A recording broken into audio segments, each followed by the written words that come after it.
सूचना केवल हमारे विचार हैं, वित्तीय सलाह नहीं।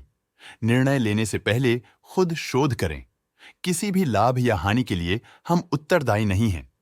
आज हम देख रहे हैं गोदरेज एग्रोवेट लिमिटेड के 2025-26 Q1 की standalone financial performance. Starting with the sales, पिछले क्वार्टर से सेल्स में 29.5% का इंक्रीज हुआ है, मगर कंपनी ने पिछले साल के मुकाबले 15% का सेल्स इंक्रीज रिपोर्ट किया। Expenses 23% quarter on quarter increase हो गए हैं, जो साल भर के 14.5% के राइज के साथ अलाइन करता है। क्वार्टरली एक्सपेंसेस के कंपैरिजन में सेल्स इंक्रीज होना दिखाता है कंपनी ने अच्छा परफॉर्म किया। ईयरली कंपैरिजन दिखाता है कि कंपनी ने इस साल अपनी परफॉर्मेंस में सुधार किया है। ऑपरेटिंग प्रॉफिट, जो पिछले साल के कंपैरिजन में 21% अप हुआ है, quarter on quarter around 99% increase हुआ है। Operating profit margin OPM annual basis पे 0.5% से इंक्रीज हुआ है और पिछले क्वार्टर के कंपैरिजन में 4.5% से इंक्रीज हुआ है। एक्सेप्शनल आइटम्स को ऐड करके अदर इनकम पिछले क्वार्टर के कंपैरिजन में लगभग 2.5 गुना बढ़ गई, बावजूद इसकी ईयरली डिक्लाइन -33% हुई है।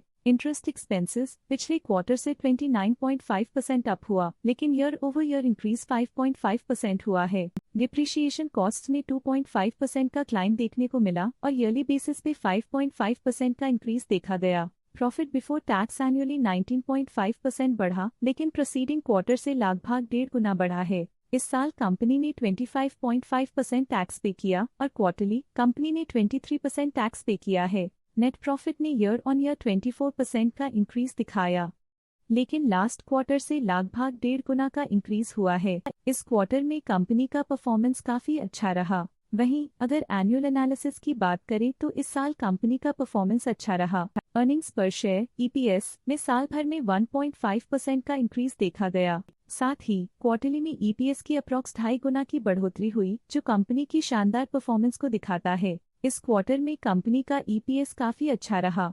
गोदरेज एग्रोवेट लिमिटेड के फाइनेंशियल स्नैपशॉट को रिव्यू करते हुए कुछ मुख्य ट्रेंड्स सामने आए हैं, जो कंपनी की परफॉर्मेंस पे रोशनी डालते हैं। जून 2022 से जून 2025 तक गोदरेज एग्रोवेट लिमिटेड की फाइनेंशियल जर्नी में सबसे पहले बात करते हैं सेल्स की। इस साल सेल्स में 4% की वृद्धि हुई है और पिछले 4 सालों में 12% की वृद्धि हुई है, जो एक निरंतर अपवर्ड ट्रेंड को दर्शाता है। पिछले 3 साल से सेल्स लगातार बढ़ती जा रही है, जो मार्केट एक्सपेंशन और कंज्यूमर डिमांड में वृद्धि को दर्शाता है। अब बात करते हैं एक्सपेंसेस की। इस साल एक्सपेंसेस 1.5% बढ़े हैं और 4 सालों में 8% का इजाफा हुआ है। इस साल सेल्स और एक्सपेंसेस एक साथ बढ़ रहे हैं, जो बैलेंस्ड ऑपरेशनल अप्रोच को दर्शाता है। ऑपरेटिंग प्रॉफिट का सफर स्टेडिली ऊपर चढ़ रहा है, इस साल 27% की बढ़ोतरी के साथ और पिछले 4 सालों में 68% का नोटिसेबल राइज हुआ है। पिछले 3 साल से ऑपरेटिंग प्रॉफिट लगातार बढ़ रहा है, जो कॉस्ट मैनेजमेंट और ऑपरेशनल कुशलता को दर्शाता है। नेट प्रॉफिट का सफर ऊपर की ओर चल पड़ा है, इस साल 31% की चढ़ाई के साथ पिछले 4 सालों में 63% की शानदार वृद्धि हुई है।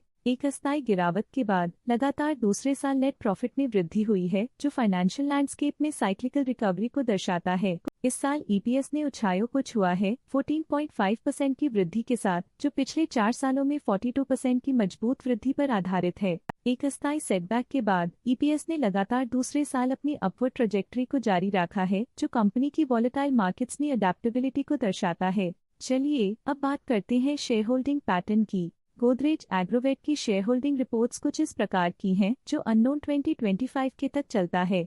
ये रिपोर्ट कंपनी के शेयर्स की डिटेल्ड जानकारी देता है, जिसमें promoters, promoter groups, foreign investors, public investors और सरकारी एंटिटीज शामिल हैं। प्रमोटर्स शेयर होल्डिंग 2025 के में 67.56% से 2025 के में 67.53% तक डिक्रीज हो गया। ये डिक्रीज दिखाता है कि इस टाइम पीरियड में कंपनी पे प्रमोटर्स का कंट्रोल कमजोर हुआ है। पब्लिक द्वारा हेल्ड शेयर्स का परसेंटेज 19.45% से इंक्रीज होकर 2025 के में 20.23% तक का इंक्रीज से देखा गया। ये चेंजेस स्टेट है कि पब्लिक की इन्वेस्टमेंट कंपनी में क्वार्टर टू क्वार्टर इंक्रीज हुई है। जब कंपनी के शेयर्स का अधिकतम हिस्सा प्रमोटर्स, FII, DII या गवर्नमेंट के पास होता है, तब ये माना जाता है कि कंपनी मजबूत हाथों में है, जो स्थिरता और मजबूत समर्थन को दर्शाता है और इस मार्केट की स्थिरता बनी रहती है। डोमेस्टिक इंस्टीट्यूशनल इन्वेस्टर के शेयर होल्डिंग में थोड़ा डिक्रीज आया 2025 के से 2025 के में, जो दिखाता है कि डोमेस्टिक इंस्टीट्यूशंस ने अपने स्टेक को -0.48 से डिक्रीज किया है। फॉरेन इंस्टीट्यूशनल इन्वेस्टर्स की शेयर होल्डिंग में थोड़ा डिक्रीज आया 2025 के से 2025 के में, जो दिखाता है कि फॉरेन इंस्टीट्यूशंस ने अपने स्टेक को क्वार्टर टू क्वार्टर -0.27 से डिक्रीज किया है, जिसे पता चलता है कि उन्होंने अपनी इन्वेस्टमेंट्स को पुल बैक किया है। ये था कंपनी का करंट शेयर होल्डिंग पैटर्न। अब नजर डालते हैं गोदरेज एग्रोवेट के स्टॉक रिकमेंडेशन पे।